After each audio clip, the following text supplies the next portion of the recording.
Pozdravljeni. Kvalifikacije za veliko nagrado Madžarske so bile enkratne. Napete, razburljive, kdor jih je zamudil nekaj pomembnega. Prvi pole position za Maxa Verstappena ne bi mogel priti na bolj primeren način.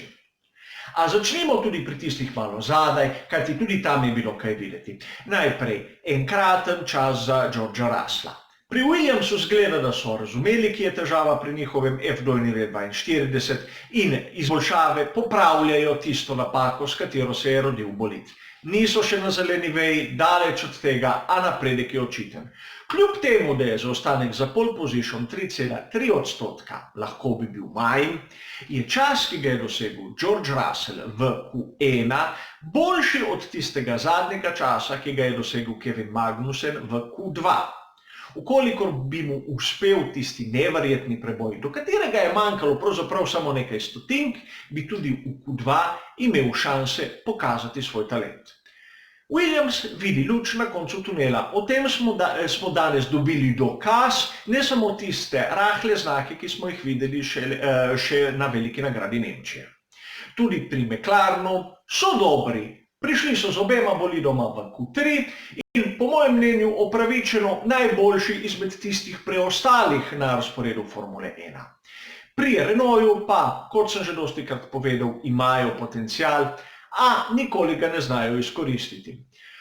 Ostali nekako po predvidevanjih, razlika je med veliko nagrado Nemčije in veliko nagrado Madžarske po tipologiji proge in tisti, ki so blesteli na veliki nagradi Nemčije, pač tu imajo določene težave. Problem je na primer Lance Stroll oziroma kompletno Racing Point, kajti da jih prehiti Williams je že slab znak. Pojdimo pa raje k tistim najboljšim. Seveda, Max Verstappen je zopet pokazal svoj talent in končno dosegel tudi prvi pole position. A zanimiva je analizija, ki ga je naredil FOM, kjer kaže razliko v drugem prostem treningu med Mercedesom kot tisto srednjo črto in ostalimi ekipami na grafu. Vidimo, da je Red Bull bistveno boljši na tistih počasnih in srednjih ovinkih, Ferrari pa je boljši na tistih hitrejših in tistih ekstremno hitrih ovinkih.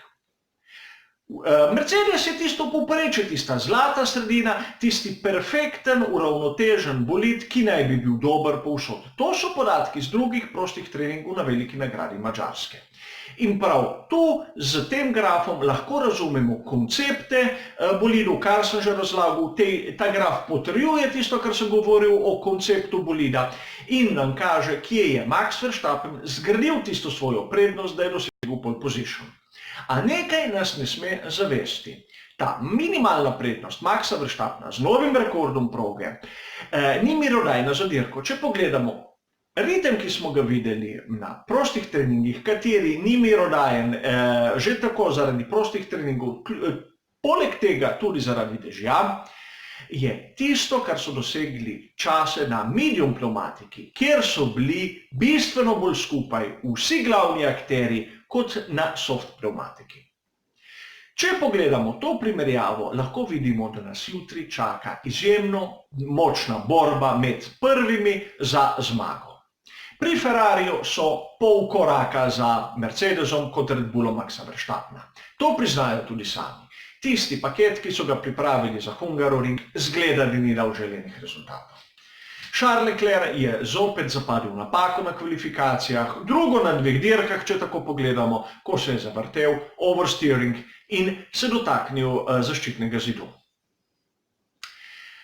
Pogledamo njihova želja, da si želijo, da bi bilo toplo, da bi pneumatike se pregrevale in tako, da bi bilo več kot en postanek, kaže na bistvu situacijo, ki pri skuderiji Ferrari na Madžarskem. Izjemno težko se bojo tu borili za zmago, a to smo pričakovali.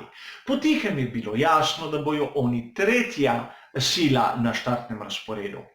Seveda, če izvzamemo Pierresa Gaslija, so to tudi potrdili. Razlika med Vettelom in Leclercem je minimalna, tako da kdo je tu boljši, je brez veze govoriti, kajti upoštevati moramo tudi tisto napako, ki jo je naredil Charles. Valtteri Bottas je stimuliran, da pokaže najboljše svoje vožnje. In to nekako je tudi pokazal s tem, ko je bil boljši od Lewisa Hamiltona. Ima pogodbo, katera se konča v tej sezoni, morajo podaljšati. To naj bi se zgodilo še v tem mesecu, zato ta njegova na novo pridobljena hitrost me ne preseneča. Esteban Ocon, po mojem osebnem mnenju, ni ustrezna zamenjava zanj.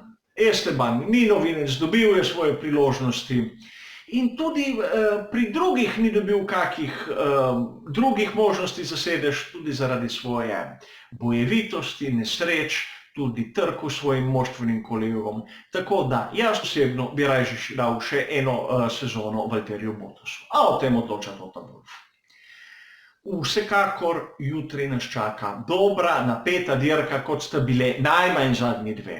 Toliko obrkt onim, ki se toliko kujejo, zakaj so dirke dolgočasne. Niso, treba jih je znati gledati in treba je znati uživati v njih.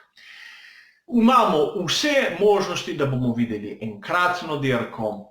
Vidimo se z prenosom v živo, kot ponavadi 15 minut pred 3. uro na Facebook strani, kjer boste lahko spraševali, podajali svoje mnenja in skupaj bomo preživeli, upam, da navdušujočo veliko nagrado Madžarske, kljub temu, da je napoved dobrega vremena, a vseeno ne more biti vsaka dirka deževna.